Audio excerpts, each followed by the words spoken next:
State My Case, отличен и така нататък. Така е.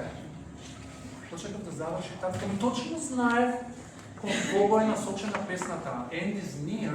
Почекав тато, дай ми я гитарата. Сакам да я сменам темата. Песната не отговаряше за вечерта, за Тина. Сакам да сменам темата. Да, ми текна.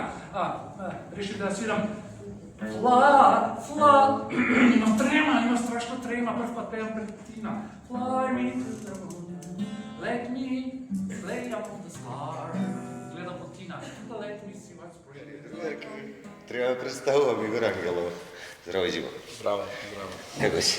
Одлично, супер. Само да го угасам телефона, да го изгасам. Да го угасиш телефона, да видите Игор. Луѓе го фатив на 5 минути откако дојде во бифе, после представа с нощта играја честитки за парови. Фала. Уба представа, те гледам во 4 дена 2 пати. Да, се гледа, се видовме и ја договоривме во средба и баш ми е кејф што сум тука со Мене тебе. ми е исклучително кеф. Тие што не гледат знаат дека обично гледам да бида прилепски уметници. Ја се ретко кој знае барем од младава генерација, која што те знае од серии, од филмови и така натаму, дека ти всушност од факултет скокна во Прилепски театар. Јас кога и да дојдам овде се осеќам како да сум на мој терен, на моје место. Иако немам потекло од тука, никој од моето семејство немаме потекло, секогаш градот ми некако го доживувам со некои убави топли емоции, имам прекрасни спомени. Моите први театарски чекори јас проводев во Прилеп, јас така кажувам во многу интервјуа и баш е така. Ева сега гледам фотографии од мене, сум играл многу представи тука и бев дел од процеси кои што ме обликуваа веројатно тоа што сум денес. колку години беше тука? Па бев 4 години, а може би и 5. Кажи ми како се случи тоа? Тоа беше период кога Прилепскиот театар ја немаше, јас сум малце повозрасен, нели? Тоа беше период каде што имаше некој измеѓу простор каде што немаше млади. Уште ова после мене генерацијата што дојде и што направија еден голем бум, што се направи една голема енергија во Прилеп, јас сум една генерација претходна. Се случи многу спонтано и природно и неочекувано за мене. Додека бевме студенти, ние правевме представи тука, Маријан Чакмакот ни ги отвори вратите уште како студенти, влеговме, правевме представа трета година случајот Даниел Хармс, уште со професорот Владимир Милчин. Цела класа дојдовме тука и правевме испитот за трета година. И тука Маријан веќе го препозна потенцијалот што го носиме ние како генерација и како класа. Нив им фалеа млади глумци.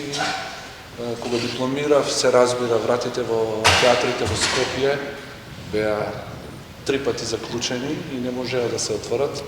И добивме покана од Маријан да дојдеме неколку актери тука.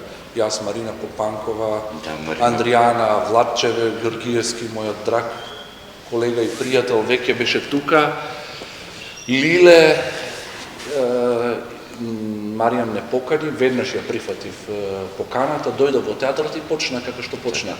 Почнаа да се редат представи, ме фрлија директно во огнот, влегов директно со големи улоги и некако ме пуштија во жешкото и снајди се, ако можеш. Се печеше во Прилеп, во жешкото се печеше. Да знаем младава генерација која е врската зашто кај мене особено задоволство, затоа што јас сум бил 4, 5, 6 години помал од тебе и јас сум еден од оние кои што те гледале на сцена како средношколец. Тебе, Владе, Марина, кои што никогаш нема да заборавам Грефели. Лиле, Андријана, не знам дали ја спомнам. Андријана исто, Андријана ние во Словенија, таја не ја со душа чекам некако да се врати одека да изразговараме, да документираме ни време. Убав период. Тоа беше период кога се работеше многу, имав чест и привилегија да работам со големите зверки од Прилепскиот и од Македонскиот театар, не само како актери, како уметници, како луѓе со, да не ги спомнувам, се знае, од Джумар кога ќе почнам, Жмарата, Најдо, Ашата, Ванде, прекрасни луѓе, нека просто тие што ќе ги скокнам, што не ги спомнувам, Трајче, Пепио, значи многу од нив не се веќе живи. Не се ни веќе многу, живи. Да, многу убави спомени.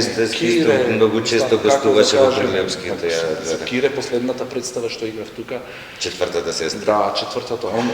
Кире режираше една представа Стюардеси и ми даде да играм главните улоги, јас и Владче ги игравме. Така да тоа се, како да кажам, анегдоти, многу анегдоти, патувања многу, Америка, бевме Австралија на гостување. Да, Австралија бевте со прекрасно патување. Со Сутиса на Темаго. Да, со Сути на Темаго, ете. И многу работи. Тие се на нашата генерација почетоците, а твои последни години тука да речеме во Прилепски Последна театар. беше, да, четвртата сестра ми беше последна, но верувај дека буквално се изиграв. Одиграв од, не знам, Јонеско, Макбет, ја играв улогата, до Рибарски караници, комедии, Суд, што велиш на Темаго. Секаков театар кој што Рибарски караници беше хит представа. Да. И ја правевте за Охридско културно лето и се сеќам дека јас бев студент тогаш и дури ја работевте лето да бев на летен одмор тука. Идев на неколку проби. Никогаш нема да заборам, баш во ова сала изигравте Охрид, премиерата игравте на базен тука. Да. На градскиот базен имаше поставена сцена и после веќе казала игравме те баш овде кога се снимаме во Цепенко. И не можам да заборам дека таа представа имаше свадба исто време. За ресторан одгоре. Не знам ти дали го се сеќаваш на тој момент. Многу работа. Тебе конкретно не се сеќавам нова, ама имало многу случаи кои што ми се драги. Еве, например, во домот сега во културата една мала пикантерија, да кажам, тука каде што го правиме во интервју, јас овде живеев во Сопчето, онде позади големата сцена, сега е со Знаев дека ќе го спомниш. каде што се чуваат метлите и џогерите, јас таму живеев може би година или две. Тоа беше период каде што си проаѓав многу убаво и беше многу интересно да седиш и да знаеш дека си во домот на културата, се случуваше навечер некој монолог кога треба да научам да го запалим светлото на сцена и да Ти треба проба, јас си пред да спијам. Имам сцена. Неверојатно, ајде сега се тоа преубо и така натаму, како се почувствува, кажеме, кога му го удрија клуча на Прилепски театар, однака. Па не едноставно, не е убаво чувството кога ќе слушнеш нешто дека се затвора. Од друга страна, тој театар беше искрено, реално еден од најстарите веројатно театри, најруинираните театри. Уште во моје време, јас кога работев театарот дишеше на шкрги. Зборам како градба. Јас не сум архитект, како зграда. Не сум некој што се разбирам во тие работи. Не дека па драмскиот театар мој, каде што јас сум сега, мој матичен театар е нешто па сега некоја градба и тоа е нешто дотраено, сигурно. Ама ова беше под сите стандарди. Сведоци сме на сите трагедии што се случија тука, сега не сакам да зборам за тоа, но тоа веројатно ги отвори очите на некои луѓе и си река чекаме, дај да видиме каде живееме, во какви услови работиме и не знам дали е тоа безбежно. И сега ја не влагам кој како, зошто не е убаво кога се затвора театар. Од друга страна, ова е некоја меѓуфаза, веројатно е некоја меѓуфаза каде што едно се затвара, некој ќе седне и ќе размисли добро што понатаму. Едно е важно, театарот е начин на мислење, театарот е континуитет, театарот е нешто што не може да запре. Не може, не може. Тоа е, како да кажем, тоа е како овој град ќе имал и ќе има театар во било која форма начин. Еве го театарот, сега слушам дека се префрлате во домот на културата, не знам што значи тоа. Јас не знам што значи тоа и баш онака се интересирав луѓе, овој објект е невозможно да се затопли во зима. Значи, тоа се технички детали кои што се има, треба да се решат. Па вајда си има луѓе кои што тоа е проблемот, да се надеваме дека ќе Јас знам дека живееме во држава која што е многу сиромашна, пари нема. Треба тие што се таму, што се одговорни, градот, општината, државата, министерството, да да си размисли со време. Сега е жешко, топло е. Така. Ама ќе дојдат ноември, декември, јануари, февруари, а тогаш е екна театарска сезона. Треба да се игра театар. И тоа мора да се направи. Така да Како ќе го направи да си да би како да да си ја кажам? мисла? Точно. Значи да кажеме дека Прилеп не сме да остане без театар. Не сме дефинитивно. Прилеп Само го има Прилеп, Черна секој Дринска. град треба да има театар. Секој град а треба да има. поготово овој град, затоа што овој град има континуитет од театарски живот, публиката е неверојатна, публиката знае да процени добра представа, лоша представа, знае да награди, знае да искуди. Така, многу е природно и нормално се што зборувам, мислам. Во неделата, од кога изгледав сите неубави нешта,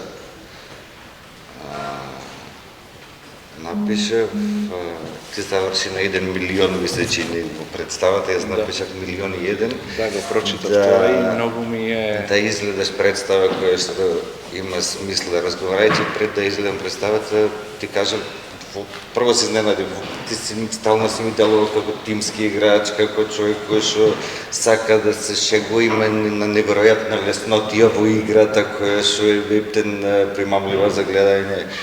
И сега кој од друга страна си речеш сите монодрами кои што си гледал во животот, во главно биле сосема со различна енергија. Да. А истовремено не дека немав очекување дека ќе да биде тоа, не сме да биде лошо, мислам.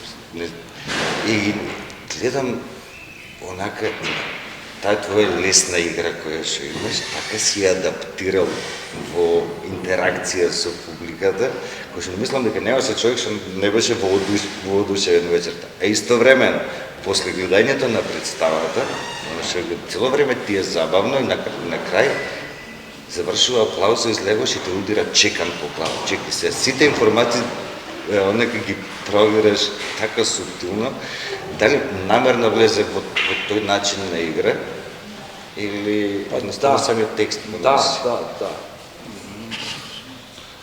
Монодрамата како форма е нешто што нели многу актери ја земаат кога треба да подцртаат нешто, да обележат нешто или да направат сума сумарум на сработеното, животот, кариерата, да покажат колку салта знаат да направат напред или колку се Колку знаат од игра, од глума. Во мојата представа нема врска, тоа не е ништо. Јас кога го прочитав текстот, кога стигна текстот до мене, јас сватив дека ова е едно парче театар што јас морам да го дадам, морам да го плукнам и да го соджувам. Пројде низ мене на совршен начин. Во ниеден момент ја не мислев, сега е шанса дека што ја треба да покажам што знам и колку знам. Баш напротив, јас мислам дека јас направив една непретенциозна представа која што не сакам да алудирам на ништо. Ова не е представа која што дава рецепт како треба или кој е методот за да не знам, за да излечиме депресијата или проблемот. Ова представа не нуди одговори. Ова представа едноставно отвара теми за кои што тешко ни е да зборуваме. Не сакаме да зборуваме. Ние сме општество кое што демек се сме спремни, се знаеме, актерите се ова. Не, ние ништо не знаеме. Ние сме само од секој проект повеќе само ставаме вреки со фрустрации на себе, на грбот и со его неубави работи.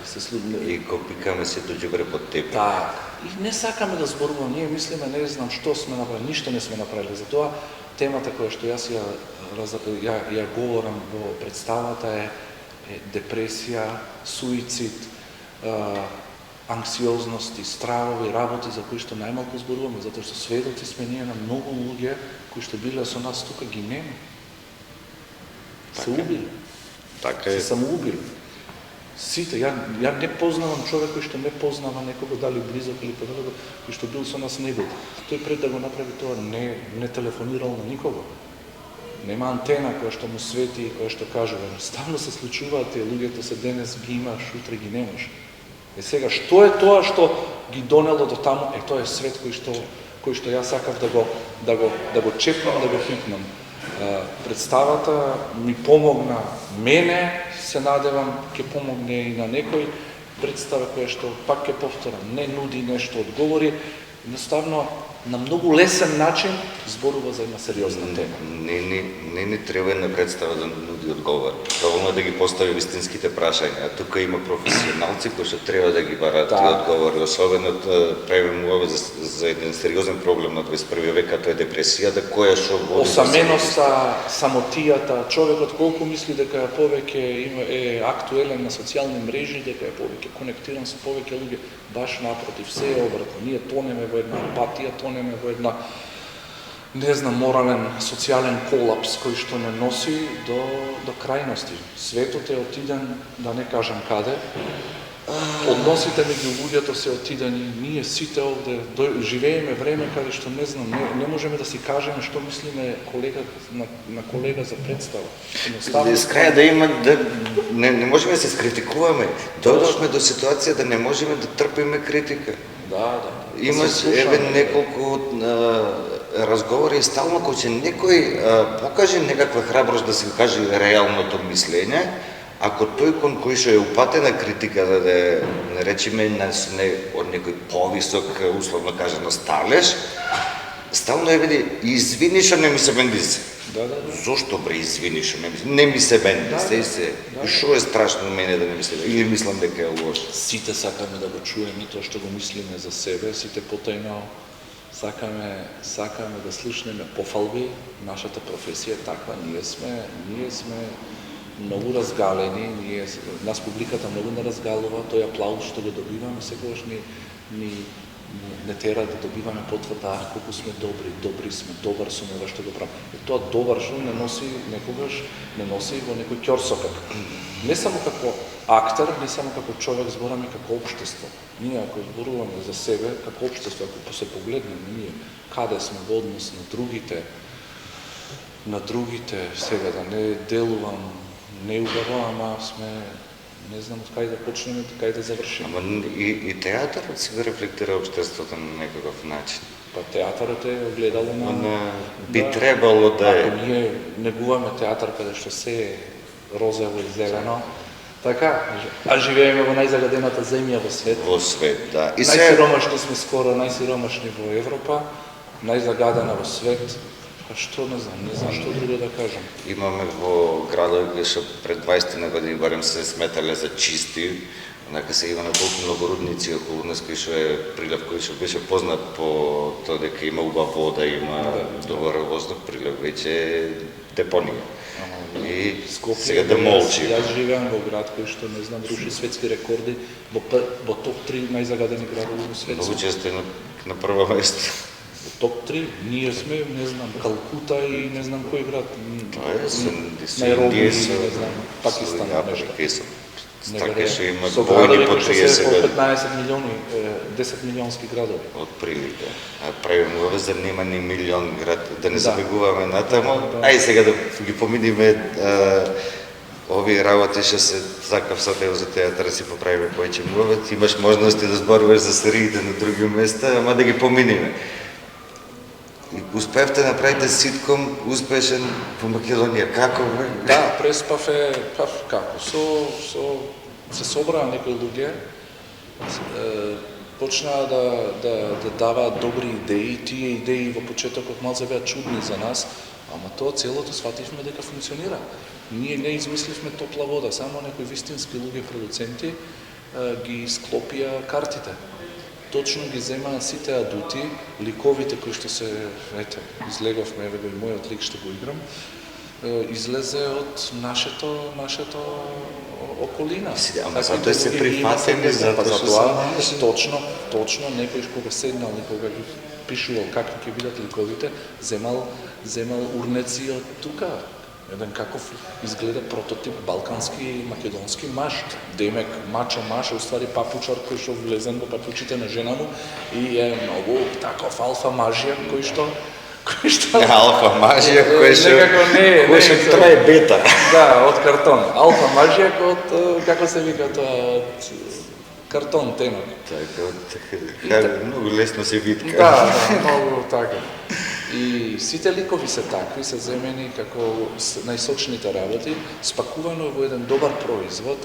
Форматот е ситком и тоа е како нешто ново, е како изразно средство, многу чудно.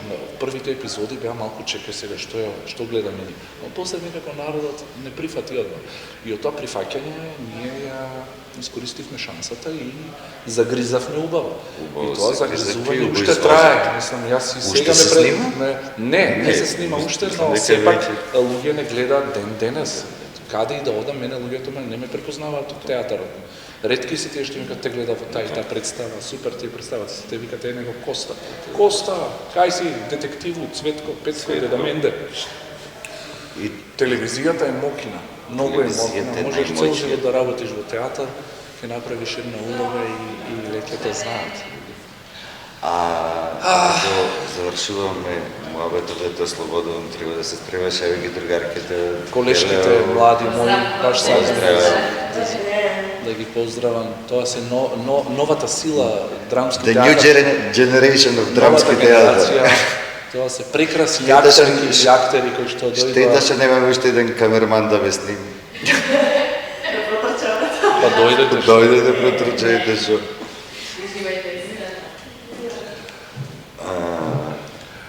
Телевизијата е чудо. Да, телевизијата е мокна и е нешто што мене порано ми беше непозната работа, ама откако влегов во Преспав, јас со Преспав, кога ќе се вратам назад, веќе имам снимано 150 епизоди. 150, јас кога ќе си речам 100, мене луѓе ме запираат и велат, таа епизода со Талат, тоа направи, ова со Тијана, тоа текнува. Мене веруваме, не може тоа. Ја не знам која сезона, како, кога ќе погледам некој видео сега што ќе искачи леле, викам кога е ова.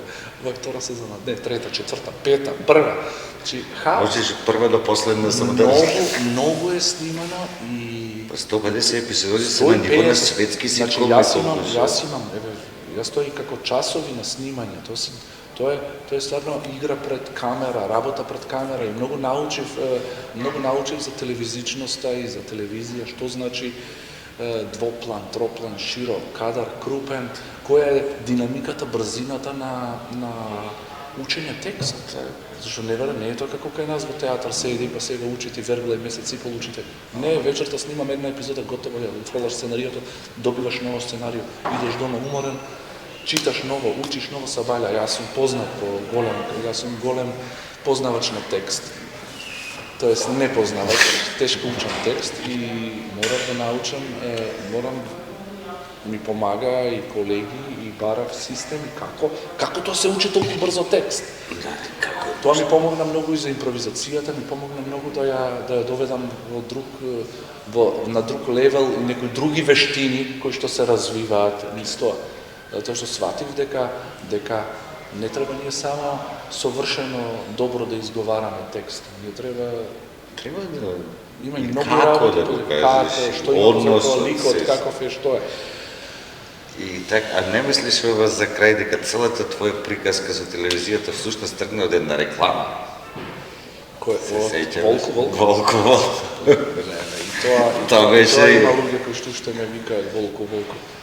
Па веројатно да, таа реклама се снимаше во екот на некој спортски настан, имаше некој европско првенство во кошарка и тоа беше реклама нели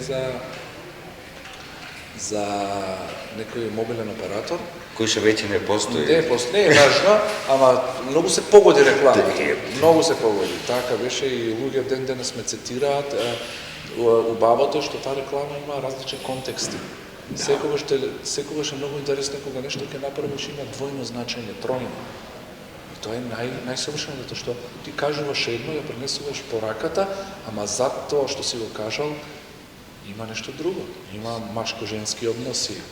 Јас сум некој моторџија кој што ова малава сака да се повози со мене, сакаш колку толку.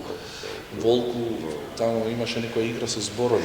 Па имаше од Волку како Олку и на сковската варијанта на Волку и Волку како Волк. Како Волк, а јас сум моторџија во кожа облечен со мустаки и со што волците, точно. Одлична реклама и многу ми се свиѓаат тие работи затоа што ете, твојата перцепција е таква и што можеби и не е далеко од вистината. Но сепак пак ќе повторам, телевизијата е таа што ти го возможува тоа.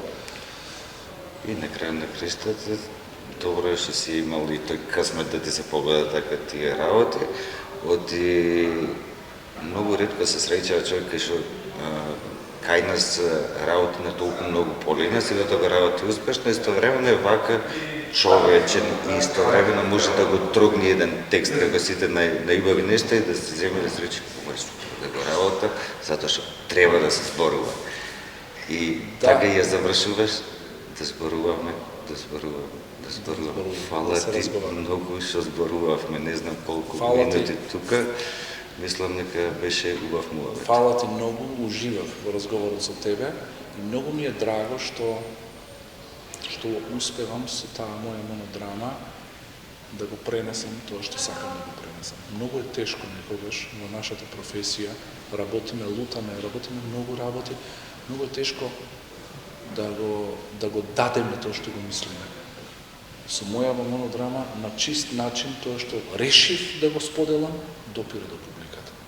И многу ми е кејф, и многу сум радосен заради тоа, и многу ми е кејф што ти го препознаваш тоа, затоа што си мој колега, те знам од твоите скоро почетоци, знам ни што се почнуваш, го јадеме истиот леп, ја водиме истата битка и препознаваме убави работи.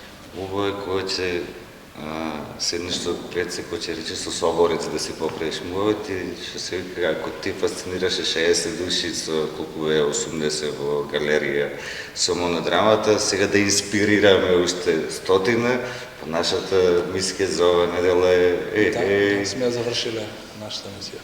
Фала ти, друже. Фала ти на тебе, поздрав ти сите. Гледаме и да се ти гледаме за посакувам точно да кажа да се остори да ја прошеташ низ цела Европа монодрамата. Да, имам големи планови со неја, уште сум во почетокот, така да ќе трае, така знаете. Да трае и да се развива. Се гледаме последна емисија. Што ви кажам, фазла. Чао, бај. Живи здрави. But too much is falling in my